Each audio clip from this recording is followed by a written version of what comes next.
2020 চনৰ পৰাই অসম পৰ্যটন উন্নয়ন নিগমৰ সম্পূৰ্ণ পৃষ্ঠপোষকতাত আমি এই উদযাপন কৰিবলৈ আমি আগবাঢ়িছিলোঁ।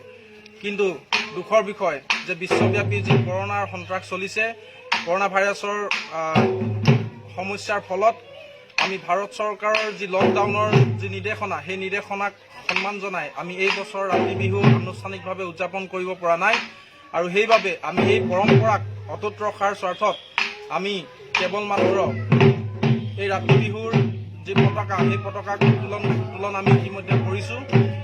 আৰু আমি সকলোকে অৱগত কৰিব বিচাৰিছোঁ যে অহা বছৰ পুনৰাই আমি এই ৰাতি বিহু আমি উদযাপন কৰিম।